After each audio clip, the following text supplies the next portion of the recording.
Okay, thank you, ladies and gentlemen. It's a great pleasure for me to, and my ISAS colleagues here to welcome you all, in particular our distinguished speaker, Dr. Sanchita, actually Banerjee Saxena, but Sanchita Saxena, married name. I mean, many of us are familiar with her work, but those who are not, just a brief introduction. She's from UC Berkeley.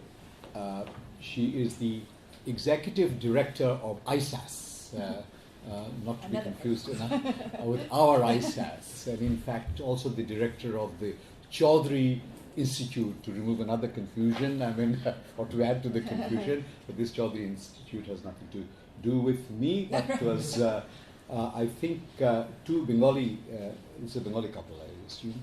Shubir and Malini Chaudhary Center for Bangladesh Studies, two Bangladeshi donors from US, California, from the US set it up. Okay, now Dr. Saxena will speak to us about the textile and garment industry broadly, but she'll speak to her book Made in Bangladesh, Cambodia, and Sri Lanka. She has done some prodigious research while bringing out this book, and research on the relations between all the stakeholders in this group. We talked a little before we came out here about the tariff structures and all that, which confront these three countries. As many of you are aware, I myself was in the WTO for many years, and we were very involved in supporting these industries at home. Not necessarily just through spatial and differential treatment, the point I was making to her, but by making the comparative advantages more competitive. That was the big challenge for our countries. Anyway, she will speak more broadly as to what sustains it, the role it plays in the economy, the labor elements within the system, interplay with the state, with the firm, state-firm relations, etc. So for those difficult subjects, I would give the floor to Dr. Saxena. Thank you very much. Is this on? It's on. Okay. Thank you very much. Thank you, Dr. Chaudhary, for the invitation. It's a pleasure to be here, and thank you all for coming. So as Dr. Chaudhary mentioned, I'll be speaking on my book today. And all of you have sort of, this is a research note, it's a kind of a summary. Our institute sort of puts out any new research that comes out. We put up sort of a South Asia research note. So a kind of summary of the book with some highlights, just to give you an idea about some of the main themes. So I will speak for maybe about 45 minutes, and then I open it up to questions and look forward to the discussion. So I was thinking as I was preparing for these, I've given talks at other places as well, and each time I prepare for the talk, I sort of think back to how this project started. And I can actually think back to almost the day when I got interested in the subject. It was 10 years ago, in 2004. And I was with the Asia Foundation at that time, so they're headquartered in San Francisco. And I remember my the then director of the economic program where I was in Asia, and he said, this was 2004, so he said, I'm in Asia, and there's a lot of buzz and a lot of worry and anxiety around the MFA. It's going to expire, and all these countries are really concerned. This MFA, by the way, is not the Ministry of Foreign Affairs, right? but the multi-fiber arrangement. And he said, we must do something. So let's think of some program, some activities and programmatic work, trying to bring these countries together and see what can be done. So at that time, I didn't really know much about the MFA and sort of how important it was, and how important its expiration would be, and then, of course, how important it would be to my own work. I couldn't predict that 10 years later I would be giving a talk on this and writing a book on this.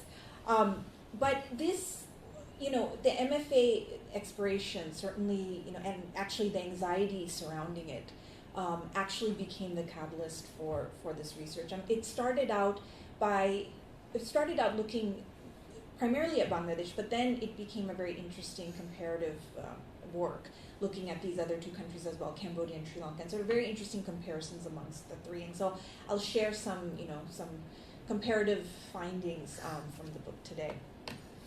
So just very quick on methodology. So over the last few years, working on the book for about 5 years, and I conducted more than 100 interviews with labor NGOs, trade unions, ministries, employers federations, factory owners, middle managers, international buyers across all three countries, as well as I conducted focus groups with workers, so both informal and formal focus groups, really trying to, one of the goals of the book is really trying to get bring in the voice of the workers. Oftentimes a lot of things are written about workers or written for workers, but you don't get to really hear their perspective. And so, I really tried to do that as much as possible. And then we did quantitative surveys in these countries also with workers, just shorter surveys that really was trying to get at, with very specific questions, asking them about, really about the coalition building and how they had seen changes over the last decade. And in addition, I had I did informal factory tours in the factories I visited in these countries, and then also research in Washington, D.C. I was a fellow at the Woodrow Wilson Center for a summer, and really trying to understand the issues of trade policy, what Dr. Chaudhary and I were talking about earlier. And that the issue of trade policy kind of frames the book. So the book sort of starts out with the MFA's expiration, and the last chapter focuses on current distortions in the trading system that continue to sort of affect these countries.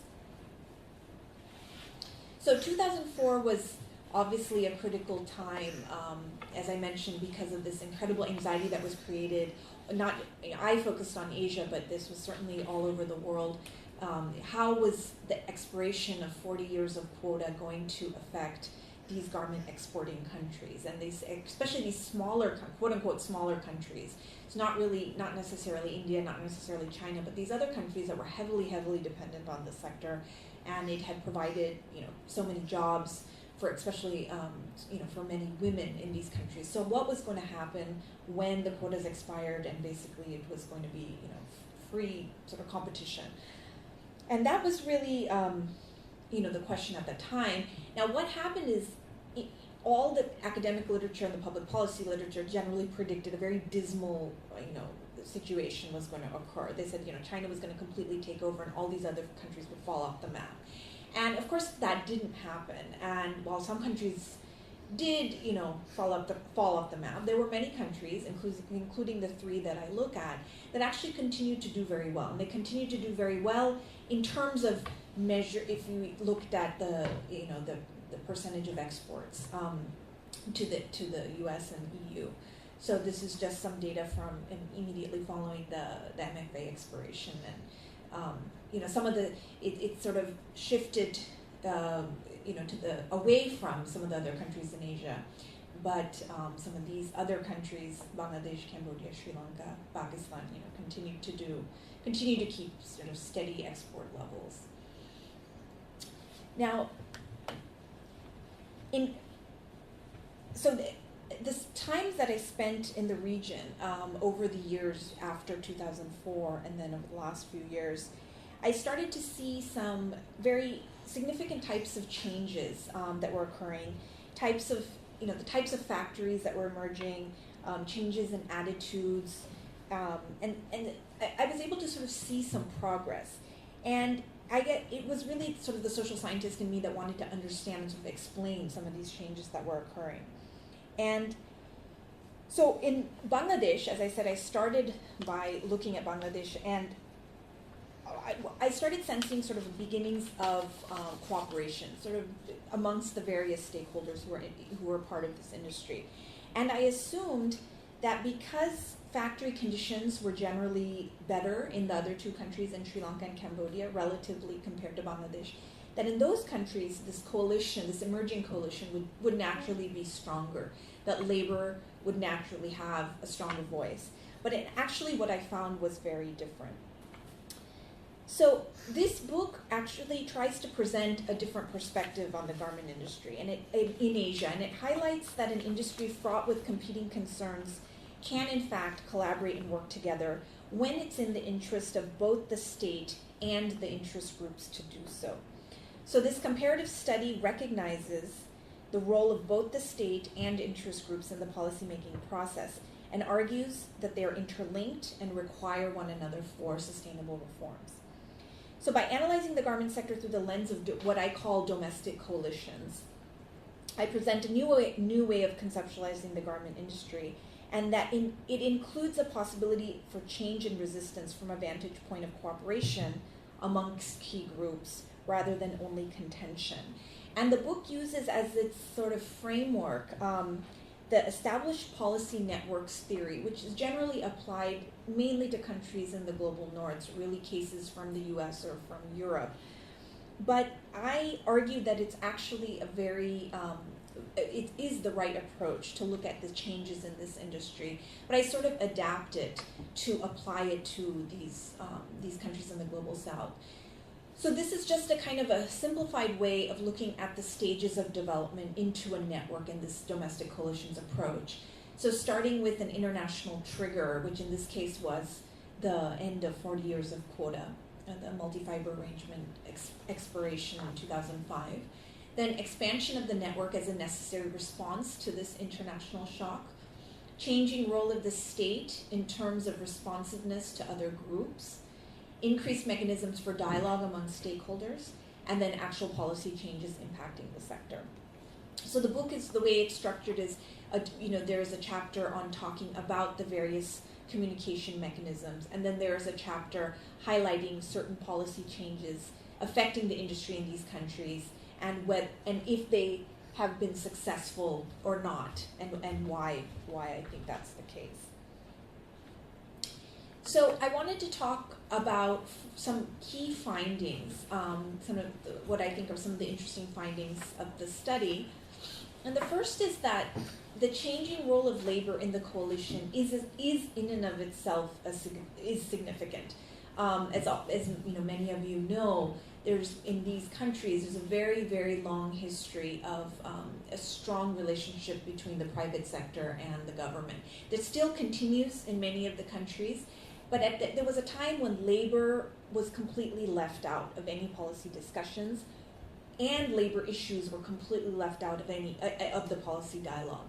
So that slight shift of involving labor in starting to involve labor in making policy decisions, but also even bringing up labor issues, that itself has been significant over the last decade.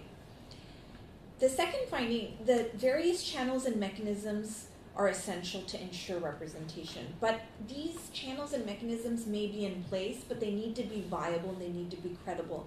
And I'll give two examples across the three countries of what I mean by being viable and credible. So their channels may exist and mechanisms may exist, but they always don't ensure representation of marginalized groups in the way that we would expect.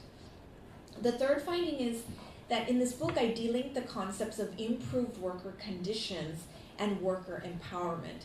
So oftentimes we think that if workers, the basic conditions are improved, the workers are by itself, they are empowered then to make decisions or make further changes. And that actually I find is it's not true.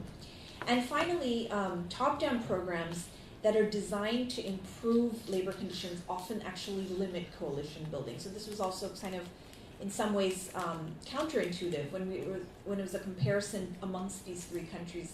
As I said, there was a certain expectation going in as to how countries like Sri Lanka and Cambodia that are known for improved labor rights, how the labor groups, how they would be in terms of having a voice and being able to make decisions. But this actually, it turned out to be different than I expected. So various channels and mechanisms. So in Bangladesh, there is the private sector organization, the BGMEA. There's also should be the BKMEA, which focuses on knitwear.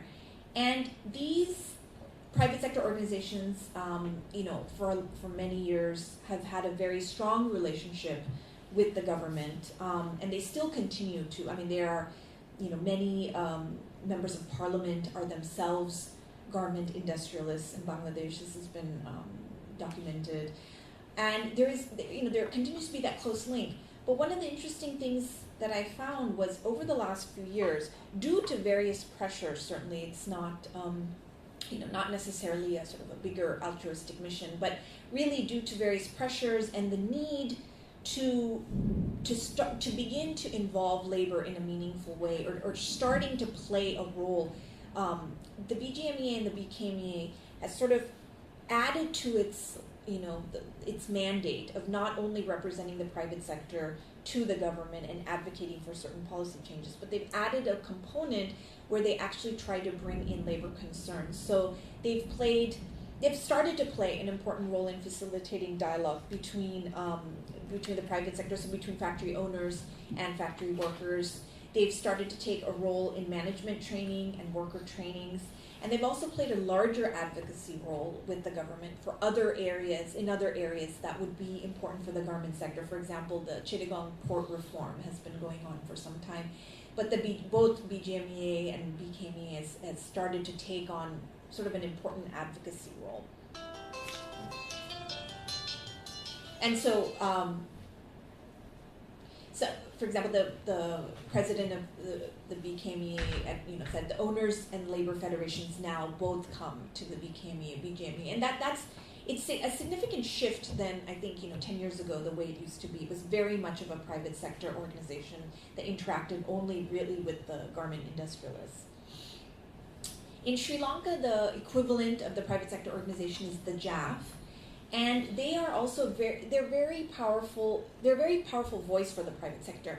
In interviews with government officials, but also with other industrialists, you constantly heard that the JAF was powerful, they were organized, they were able to articulate their interests better than really any other private sector organization in the various industries in Sri Lanka. And they always had historically very strong links with the government. And they continue to do so. They're still very, very closely tied with the government. And they have not, in contrast to the BGMEA and BKMEA in Bangladesh, they have not really taken on a role to involve labor groups or take on a role to deal with labor issues. So a quote from the former executive of Mass Holdings, one of the largest apparel factories in Sri Lanka, says the private sector, government, and buyers are part of the network. Workers are recipients of policies, but not members of the network. And this was a very common thing we heard continuously among members of JAF, that they, the private sector and the government, the buyers to some extent, were continually making decisions for the sector. And what needed to be done. But labor still seems to be excluded somewhat, or they're not given the importance in terms of making policy decisions. And then in Cambodia, the equivalent is the GMAC.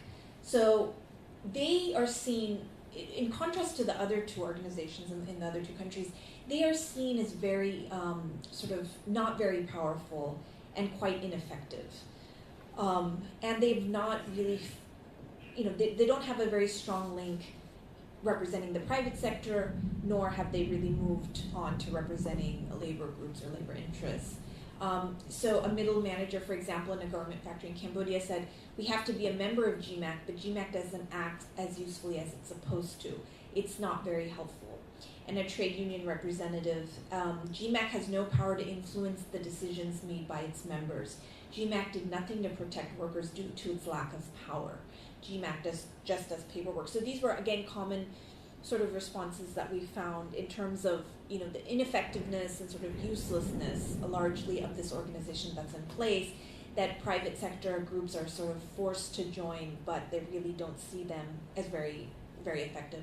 And the trade union represented that quote was a part of a larger discussion about a grievance that was brought by this trade union representative, and the GMAC was completely ineffective in dealing with it. So these are, just 3 examples of one type of channel or mechanism, the private sector organization, and how the presence of it in these countries can basically, just having the presence there obviously doesn't mean that representation of any of the groups take place. And only with marginalized groups, with labor sort of coming into the coalition, it's only when the private sector organizations sort of made a conscious effort to begin to include labor or try to link labor with the other stakeholders in some meaningful way. Now, the representation of labor itself also varies amongst the 3 countries. In Bangladesh, there are factory-level unions, but many of them are kind of ineffective. They tend to be very hierarchical, very patriarchal, very oftentimes the head of these unions are professional union organizers. They've never actually worked in the garment sector. They tend to be male for the most part. And so oftentimes female workers have felt that, joining a union, the same sort of hierarchies that are in the factory is again replicated in the union with very little opportunity for their concerns to be met. Now in Bangladesh, what is very interesting is that it's somewhat of an alternative to unions, although they include unions, but it's broader. It's the garment worker federations, which actually include some factory level unions, but also NGOs and women's organizations. These worker federations tend to be oftentimes headed by women. They tend to be very active they have recently been active in the policymaking arena at the national level. And they actually are run by those who have actually been garment sector workers at some point, and then they're taking on a leadership role. So it's a very different sort of way of representing workers' concerns than simply just the factory level unions, which varies. Some of the workers we interviewed did see that they found the unions to be useful, but many others said that they just they were in place. Oftentimes they are aligned with a particular political party, so they are often there's a lot of use of coercion in sort of getting workers to join unions, but sort of oftentimes very little representation. One thing in Bangladesh that the unions have done is they've made labor very visible and vocal. When we think of Bangladesh, we can think that we see labor out there. We see them on the streets, we see them protesting. So that is important in terms of giving them visibility. And I'll talk about the other 2 countries where you see less of that. But at the same time, in terms of the effectiveness in policymaking, I really found that the garment worker federations were a much better alternative. And then there's informal mechanisms as well.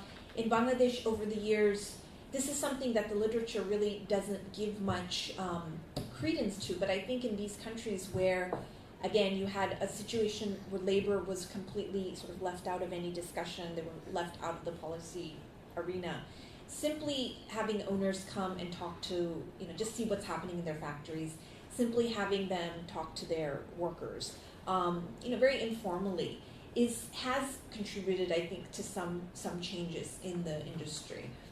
And this is something often that's not documented, but I think it's something that's important.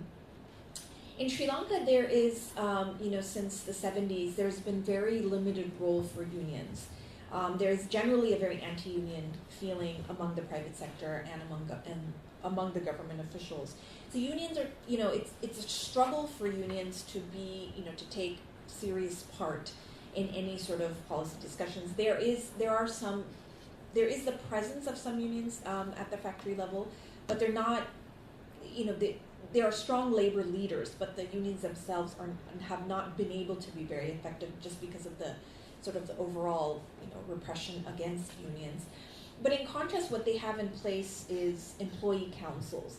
And this is something that, really workers just sort of, told us privately in focus groups and things, that employee councils were really set up by the employers in order to sort of say that they were doing something in order to address workers' concerns. But they tended to feel that it was kind of very useless, set up by management just to show but not very effective in terms of actually, taking into the workers' concerns. And the other, mechanism for representing labor in Sri Lanka was suggestion boxes, which is actually, of course, surprising as a serious mechanism because suggestion boxes don't imply any sort of accountability, and of course, workers could not ever link whether their suggestion was ever taken into account. So you have a box in place and you put something there, but whether management is going to do anything about it, there's no accountability there. It's just a physical reminder that okay, we're doing something, something to take into account your concerns. And then finally, in Cambodia seems to have the opposite problem as the other countries. There are unions, but there are so many unions per factory that they tend to be extremely ineffective, and there's a lot of inner fighting amongst unions, and they're also very, very political. So again, in Cambodia, there doesn't seem to be much, workers, despite there being so many unions, did not feel that a lot of their concerns were taken into account, or they really had an outlet in which to voice their opinions, despite the large numbers of unions that have been present. So this is just from the survey, some survey data from the factories in Bangladesh. So we asked the question of dialogue with the owners, and this was interesting that especially in small factories, 57% said that informal mechanisms, informally, they were able to talk to the owners or interact with owners. And this was something that came out also in a lot of our focus groups, that this, just informal interaction, seeing owners now, which, 10 years ago, owners rarely visited the factories, but now just sort of, and of course not all owners do this, but the ones that did, workers seem to find that link to be somewhat effective. And so a worker says, for example, owners are listening to us more now, laws are changing. So they're connecting somewhat, and owners sort of talk to groups of workers informally, and seeing a link between that and sort of improvements in the factories. And in Sri Lanka, this was an example of a longer sort of description about the role of unions in the factories. And a garment worker factory says, the factory was part of a union 10 years ago. At that time, there was good representation of the union. Then it became inactive and management tried to bust the union. Workers from the factory approached the labor ministry to complain. Then a workers' council was elected. There are meetings, but nothing gets resolved. And again, this is a longer sort of description about, sort of going back and forth, to really try to, fight to get this union back. But then, as a way, the council was put in place, but then it just sort of, it fizzled out. Nothing really got resolved, even though the workers' council was put in place. And then, as I mentioned, in the survey, one of the surveys we did with workers in Sri Lanka, looking at suggestion boxes, and 47% said they saw suggestion boxes as sort of the most efficient way to influence change. And again, as I mentioned, suggestion boxes certainly not, there's sort of no accountability associated with putting any suggestion in any boxes, and they were not able to link any direct changes with any of their suggestions that they had put in. And in Cambodia, the unions, very pro-government, very much, a lot of inner fighting, and quite sort of, in some ways, they're very ineffective. So a garment factory worker said meetings between employers and employees are only held due to conflicts. There are no regular meetings. When new factories are established in Cambodia, the government persuades them into joining the pro-government trade unions. So very much of like an essential part, again, like to join the private sector organization, or joining the GMAC, or joining these unions, but oftentimes, they're not seen as very effective or really a way to represent labor. So part of this is getting a little cut off, but basically, just wanted to give a quick example about a policy change that occurred in Bangladesh in 2010. This was the minimum wage increase that occurred in 2010, and why that was significant. Not so much the amount, which was contested by labor groups and sort of back and forth between the private sector, and I don't want to focus so much on whether the amount was adequate, and but what's interesting here is that 12 years prior to until this wage issue was not addressed until 12 years later. So the government had actually raised wages 12 years before. So it's very significant that in 2010 there was another sort of, the government actually doubled the minimum wage.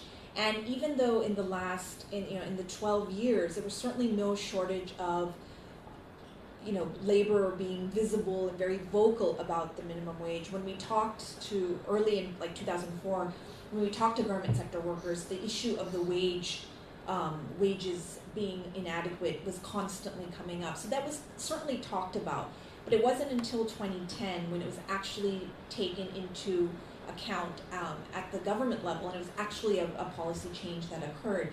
And one of the reasons I think this was important is, I think, the role of the garment worker federations. The federations were actually able to, they had a role on the minimum wage board, and they were actually able to advocate for this change.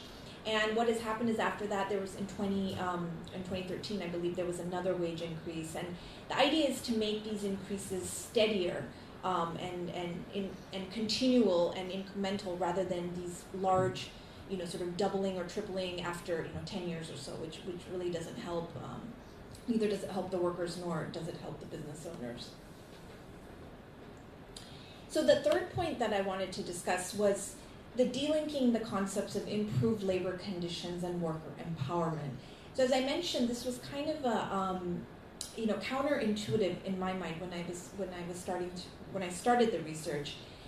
In Bangladesh, in our surveys, we found that 56% said that they themselves had been given a say in the recent changes that occurred in their factories. They'd given various examples: improvements in working environment, revised salaries, changes in rules. People gave examples of, a ceiling fans were put in, or whatever it was. It was a particular improvement that happened in their factory, but 56% said that they actually had a say in that change through some mechanism, some ability to articulate that at the factory level. But historically, as we know, the conditions in the factories in Bangladesh have been dismal, although there have been slow improvements made in many of the registered factories. Now, for the most part, most of the registered factories are considered compliant. In contrast, in Sri Lanka and Cambodia, 90% of factories are compliant in Sri Lanka, according to the ILO. This was a few years ago. I'm sure the number is even higher now. And basic standards are met in Cambodia through the BFC program, the Better Factories ILO program. So, the issue of compliance was never such a contentious issue in these two countries as it has been historically in Bangladesh.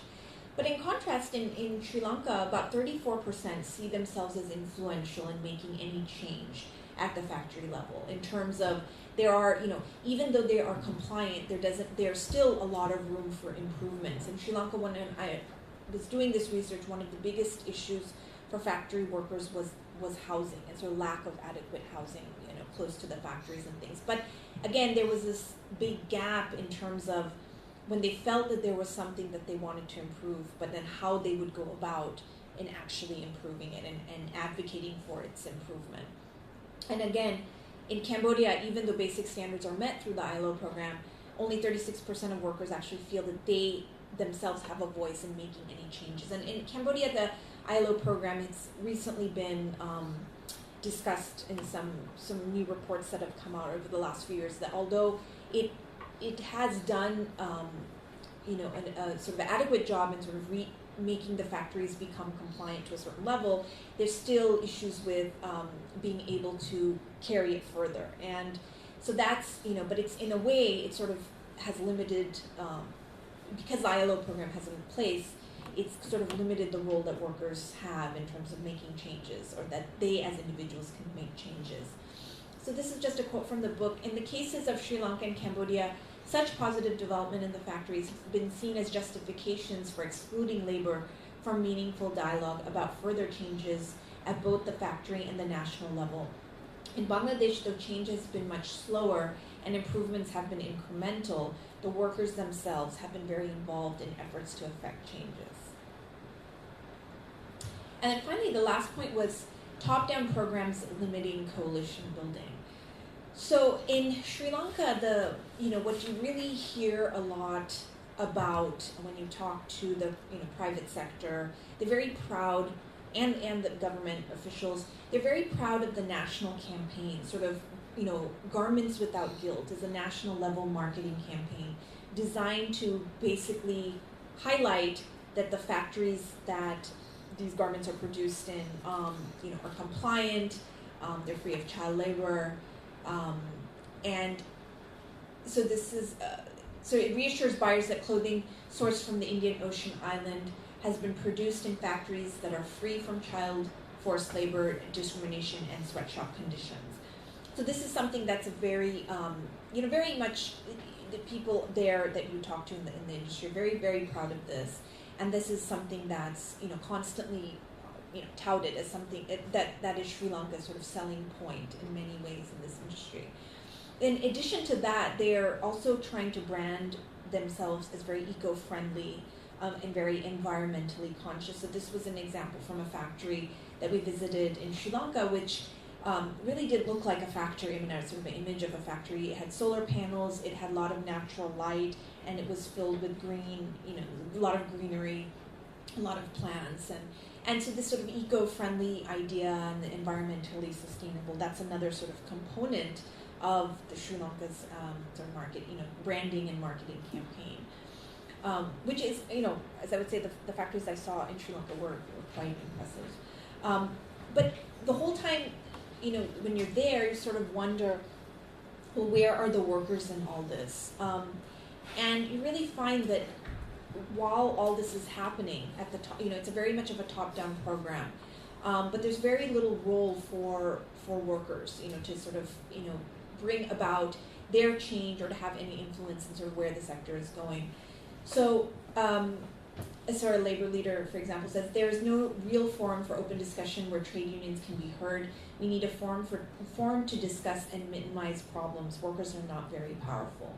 And then the member of JAF said, we are responsible for workers and committed to improving their conditions. So this was something that continuously, when I asked questions to members of JAF, well, how do you take into account workers' considerations, or how are workers involved in changes, in policymaking, in factory level changes? It was constantly that, well, we are responsible for them, and we know what's good, and we're going to improve their conditions, and their conditions are not so bad anyway. So really, they shouldn't be complaining. That was kind of the common refrain that we heard in Sri Lanka.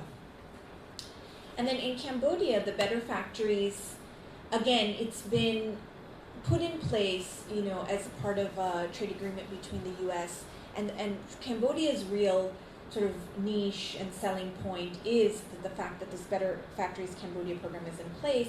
It really has, they really adhere to a certain level of labor rights and improved labor conditions. And again, for the most part, the factories they've reached a basic level of compliance. But one of the issues that is now that's coming out is that probably the BFC has sort of reached its course in some ways, and it lacks power to enforce changes or to prevent misconduct on the part of factory owners. So, oftentimes it's when there are other issues that come around that sort of complaints from workers, or there's issues about labor rights, the BFC program has very little mechanism to actually handle these. And in some ways, a recent report by the Stanford Law School International Human Rights Conflict Resolution Clinic actually argued, which I thought that was very interesting, is that they said that perhaps the predominant narrative of success and incremental progress has shielded BFC and other important actors from doing more to improve the real working conditions that Cambodian garment workers face today. So in some sense, the having the presence of this program has somewhat been a justification to kind of limit further coalition building or limit the role of labor further that they could play. And if you talk to garment workers in Cambodia, a lot of them, many of them, 83% actually had not heard of the BFC program. And many of them said that you know, they were sort of told that because they are illiterate or they're not very educated or whatever, they should not really have a say in you know, making any changes, or they should not have a say. You know, it would all be kind of taken care of them. So it's a very kind of a similar attitude as in Sri Lanka. So I'm going to wrap up, I think, in a few minutes. But I just wanted to mention sort of the issue of trade policy. The book kind of is, you know, the study is sort of bookended by, it starts out by the anxiety that was created by the MFA being in place for 40, or the expiration of the MFA that was in place for 40 years. But also I talk about the distortions that were created because of the MFA. In some ways, you know, it created these industries in these countries very unexpectedly. You know, Bangladesh certainly didn't expect to become the second largest exporter garments after China. But the quotas sort of created these industries. But in many ways, of course, they created distortions. And it created distortions in ways that, you know, for example, the role of labor was for a long time, until recently, not really taken into account. Also, countries like, in these three countries, less so Sri Lanka, but Bangladesh and Cambodia, had less incentive to, you know, produce sort of value-added products, to engage in design, to engage in sort of a, you know, a full picture of the sector. But the focus has mainly been, you know, on sort of the lower end, you know, basic goods. Now, so the system of quotas were in place, and then, you know, the quotas were phased out. And as I mentioned, I mean, many of these countries continue to remain competitive despite, you know, these 40 years of quotas phased out. Now, in this current time, there continues to be certain restrictions placed on trade, continued distortions, actually, that, again, it's sort of, in some ways, it's almost a punishment for these countries that have done well. So these three countries in particular that I'm studying are part of a small group of countries that are subject to very high tariffs from the U.S. And they don't belong to any, you know, sort of trade agreement. They're not part of any particular trade agreement. So it's sort of, you know, sort of left out, but in some sense, there's a huge distortion in terms of the tariffs they pay compared to other countries, you know, from Africa or from Latin America that are part of a trade agreement that pay, you know, very, you know, sort of a fraction of the tariffs they do. I don't have it in the slide, but in the book there's a figure that shows that, you know, compared these three countries compared to, you know, three Latin American countries. It's huge distortions. Also, the sort of the role of GSP, again, sort of more looking at this from the U.S. side, although I have a case, one of the cases I look at is the revocation of GSP status by the EU for Sri Lanka, sort of tying in, using the complicated way of use of, you know, labor rights and human rights to manipulate trade, and sort of very questionable of, I mean, whether that actually works, but what it results in is, you know, actually, you know, many workers becoming unemployed and factories shutting down, which is what happened in Sri Lanka. It really did nothing to change the human rights situation. In fact, it's probably gotten worse in the last few years. But just again, these are sort of national level statements made by governments to say, you know, we support, you know, we're against human rights, we're against labor rights. I mean, of course, everyone, or we're in favor of labor rights, but of course everyone is. But the use of trade to try to push that oftentimes is misguided. The whole issue with GSP, you know, for example, with Bangladesh after Rana Plaza, you know, the Obama administration revoked the GSP status. But of course, GSP is not, garments and textiles are not even covered by GSP. So it's completely irrelevant whether you revoke GSP status or not. But again, these are very symbolic, and they say that, you know, well, we as a country, you know, condemn this horrible act, and so we're going to do this. But so I talk about it in the last chapter of the book, how, you know, they're actually not very effective, but in fact, you know, they're not very effective at all, but in fact what it does is, you know, it results in factories shutting down, and, you know, which results in unemployment, which is not helpful at all. I'll just read something actually around that from the book that talks about the GSP revocation. So the United States' recent revocation of Bangladesh's generalized system of preferences, GSP status, in June 2013, following the collapse of the 8-story Rana Plaza building that killed more than 1,000 garment sector workers, is another example of this ineffective strategy. The move was largely symbolic, for garments and textiles are not covered under the GSP scheme, but it was designed to make an international statement condemning poor labor conditions. However, at the time the GSP was revoked, American brands like Walmart and Gap had not signed on to the Worker Safety Accord that was spearheaded by European companies. Thus, the irony continues to play out because the countries that demand adherence to these core labor standards as a part of their trade policy are the same countries in which brands and retailers have created an extremely competitive structure focused on increased profit margins and quick turnaround, a structure that by its very nature compromises the labor standards and good working conditions that are being called for. Making a statement about labor rights through trade policy seems to be the preferred way to address this issue, as opposed to enforcing buyer accountability to help make meaningful changes in the industry. So that was just an example from the last chapter. So this is just a quick, I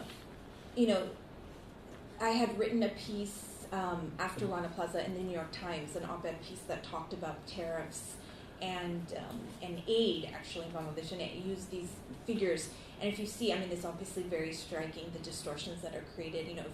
Dr. Chaudhary and I were earlier talking about the use of trade for development, and if that truly is the case, then if you see that in 2012 there was Bangladesh doesn't pay tariffs directly. Obviously, it's the Walmarts and the Targets that are doing that, but it's part of the overall cost calculation, and that really puts a pressure on the prices that these brands are demanding. Even more, they're trying to squeeze, but even more they will do that when they know that they're paying extremely high tariffs. So they paid $600 million in tariffs, but in terms of USAID money, they received $200 million. So again, it's a huge sort of distortion that's created, and if we're arguing that trade is the function of it is for development, then you can really see what the tariffs are doing in terms of skewing that.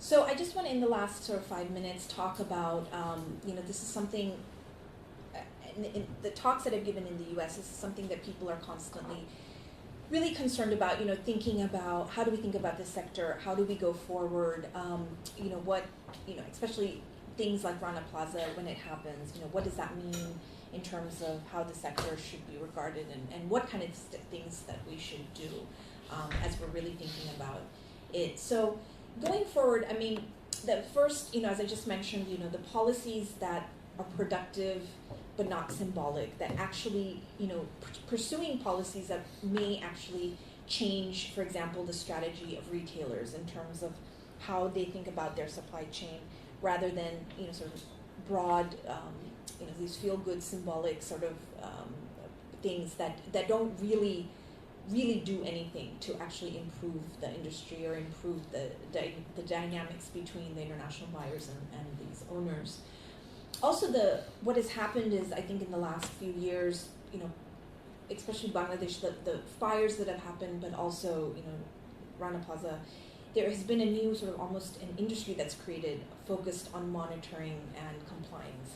And again, monitoring and compliance, I think, are necessary to a point, but just to focus on that basically sort of masks the real, larger issues around the, supply chain, and why even in Bangladesh, even the most compliant factories, why are they going to the subcontractors that are naturally taking extreme risks? And addressing that, the brands they tend to hesitate from addressing that issue, because that's an issue that's going to sort of, that's kind of uncomfortable. It's very easy to say, well, as a result of Rana Plaza, we're going to monitor 200 factories and sort of check it off our list. It's a much easier strategy rather than saying, well, let's rethink our supply chain and maybe, focus on a few factories and try to see them through, or give these factories guarantees that we will continue to source from them. A big reason why many factories, go to these dangerous sort of factories that are taking on these risks, is because they are always insecure that, will this buyer come back to me next season? I have to produce so much in so little time and so little cost. How am I going to do that? But no one wants to admit that they can't handle that amount of work. So this is kind of the way the entire supply chain is set up, and the extreme competition. More so in Bangladesh and somewhat in Cambodia, less in Sri Lanka. We see the use of subcontractors, but this is a big thing that needs to be addressed. And again, this monitoring compliance has become such an industry, and a lot of money is going into it, but it's really addressing only a very, a piece of the problem. I think post Rana Plaza, there has been monitoring done about fire exits and things like that, which are certainly important. I'm not saying that you shouldn't do it, but just focusing on that, I think, is sort of taking away from the larger picture. And then also supporting movements that are already in place, and sort of, I'm always weary about when new programs are established, there may be, as I mentioned, as I showed, and as I have found, in Bangladesh, there's a very strong, vibrant labor movement that's in place. And working with them and through them, rather than coming up with new programs that are parallel and in conflict or sort of coming about, there's a new ILO program that's going to be in place. I think they've hired the person that was post Rana Plaza. It was again trying to be put in place in Bangladesh to deal with the sort of compliance issues.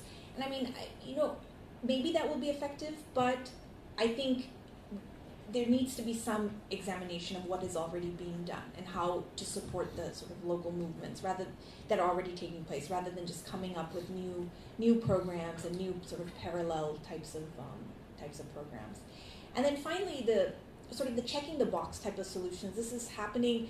A lot of the dialogue in the northern countries, especially the labor rights groups, AFL-CIO and the workers' rights groups, they tend to find sort of very specific solutions to these problems in terms of we can increase unions, we can monitor factories, we can say so many are compliant. These are very not that they're easy to do, but they're very specific, and you can sort of have the results oriented. You can say you monitor 200 factories or you've established 200 unions, but whether establishing unions, as I mentioned, in Cambodia would be completely ineffective and useless. You would not have empowered labor at all, I think, if you established 200 more unions in Cambodia. I think it would actually be detrimental to the labor movement. In Bangladesh, also, factory labor unions are not necessarily the only solution, to improving labor rights. So, I sort of, when I talk to brands and retailers about this, I sort of try to get them to, rethink these type of solutions that are, only go so far. I mean, they address certain issues, but they're sort of masking the larger, sort of bigger picture. And finally, just certain things that I'm, following, post. That one of the difficulties of writing this book, one of the things that made it challenging is that things were really unfolding during the writing process, and they are still now. This industry is it's a very dynamic industry. It's changing rapidly. And so Rana Plaza actually took place as I was almost finishing the book, and so I wanted to, definitely mention it. I could not, do justice in the sense because just of time, and there wasn't enough time, there wasn't enough passage of time to actually analyze the effects of these programs or what it means. But I do mention it in the conclusions because, I didn't want a book to come out on this industry without the mention. Rana Plaza was extremely important in so many ways. But so closely following certain things, the H&M, a Swedish company, they have a pilot program to 100% focus their production on a pilot group of factories in both Bangladesh and Cambodia. And they're actually one of the few brands, and I think the only one as far as I know, that are actually taking on this type of strategy and actually addressing the supply chain issue. So it'd be interesting to see if this will be effective or not. Again, it's very early to say. The new ILO program, as I mentioned, in Bangladesh, that's going to be modeled on the BFC. I mean, how that's going to play out, how effective that's going to be. Is it going to run into some of the problems that the BFC has faced? Or maybe they are going to learn from that. And then currently in Cambodia, what's happened in the last year or so is sort of reminiscent about, a few years ago in Bangladesh and what continues in Bangladesh now is sort of the vocal, labor protests. And Cambodia, for example, there's been issues around the wage increases, but they are now really sort of taking more to the streets. It's a lot more vocal. Of course, the government has been very repressive, and they've, cracked down on these protests. But, over the next year or few years, I mean, what will happen in Cambodia? Will the unions actually be more effective? Will there be other mechanisms for, these, for labor articulation, these are interesting things to see. So thank you, and I look forward to your questions. Thank you very much. Nikita, let's give her a hand. Very detailed, very insightful, and also in many of your extrapolations, you contend received wisdom, such as improved working conditions do not necessarily lead to an empowerment of the workers.